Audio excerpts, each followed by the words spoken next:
Hello, everyone. This is JD Calderon, and today I'm going to be taking a look at my latest read pile. So, no interview today, but I'll be back tomorrow with Chuck Pinu. But, like I said, I got a lot of books to go over, so let's check these out. Alright, we will start with these. Boom, we have X-Force. It's a 2-volume series. Rick Remender's entire run on Uncanny X-Force. A lot of fun, this series.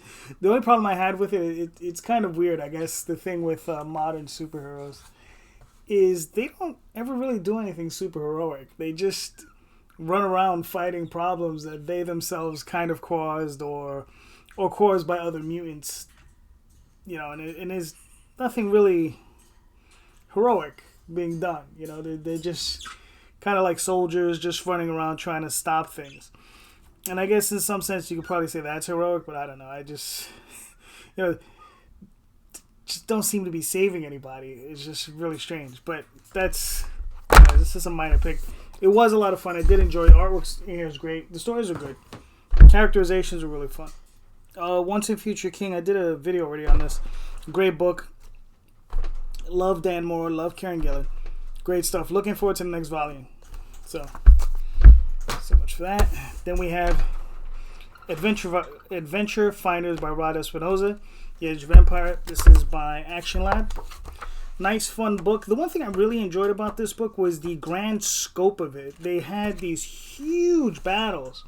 And you sometimes see these things in film, but rarely ever in comics. Because I think comics, even though they say we have an unlimited budget, a lot of people just don't like drawing these massive battles. It's time consuming for the artist, I would imagine, but Rod does an excellent job of expressing how vast some of these battles can be, because you're talking about battles with tens of thousands of people on both sides. So it's like, how massive, these huge groups of people coming together, and it's not just people, all kinds of orcs and all kinds of other creatures coming together to fight. So it's a lot of fun, this book. I'm looking forward to it. This was actually volume 2. I have to track down volume 1. And, and when 3 comes out, I'll be picking that up. Then we have Jack of Fables by Bill Willingham and Matthew Sturgis and various artists. A lot of fun, this book. This is the 3rd volume of all 3. Kind of did a Ring of the Nibelung thing. A lot of fun. This was a really good book, good series. So if you like Fables, I would definitely suggest Jack of Fables.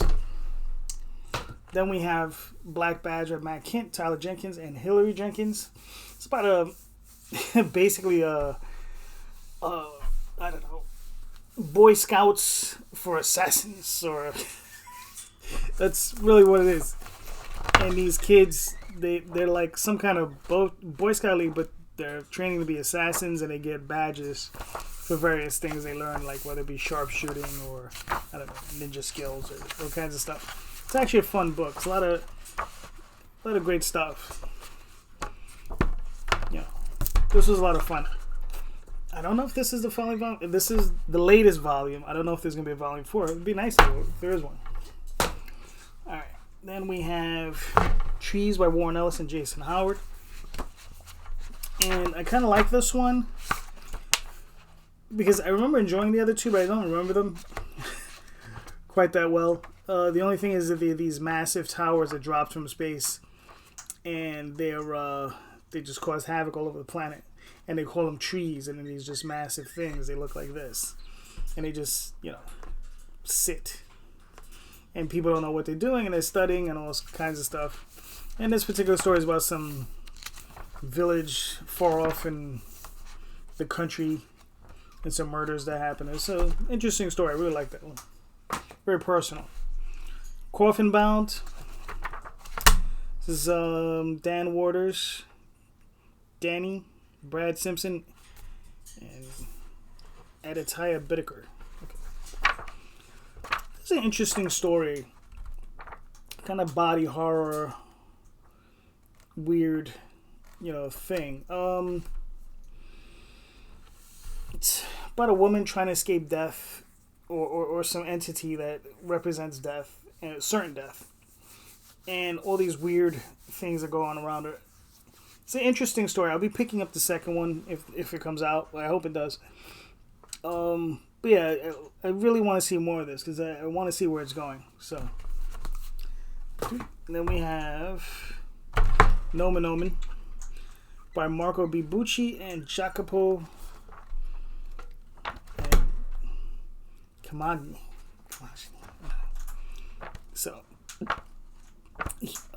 this was another one I found interesting. My big issue is I don't remember a great deal of it.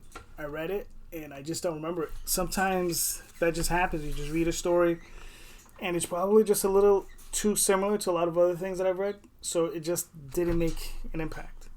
But the artwork is fantastic.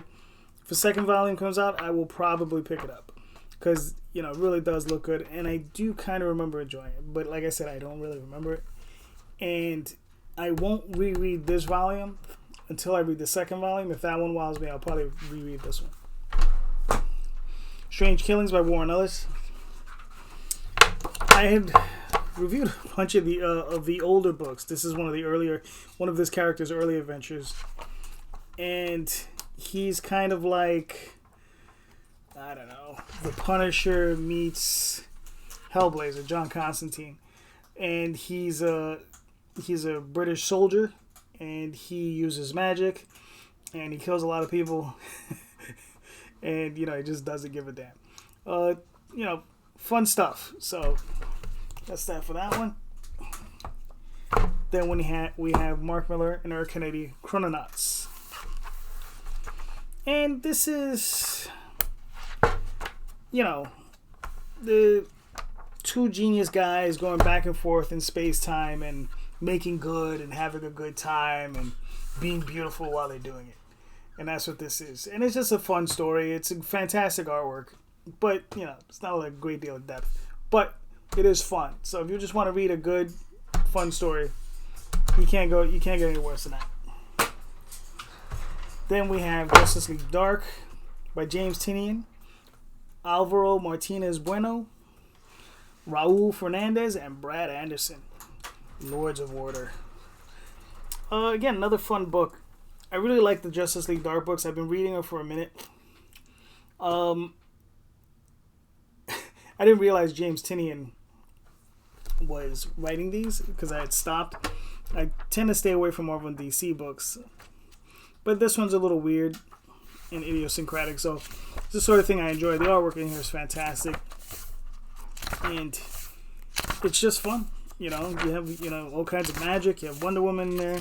They're fighting Dr. Fate, and like I said again, the one really good thing about this is the artwork in here is fantastic. So yeah, it's a lot of fun, spooky, scary stuff. And I'm definitely looking forward to the next one. This is, I think, volume 3. Even though it has a number on it, which is weird. But that's it for today. That's all the interviews I got. Check out the rest of the channel. I have been doing a lot of interviews with a lot of different creators. Tomorrow, like I said, I'll be on with Chuck Pinu and talking about his book and how he got into the business. So thank you so much. If you like what you heard, please hit like, subscribe. And like I said, I'll be back tomorrow, and share out the link, and I'll be talking to you soon. Have a great day.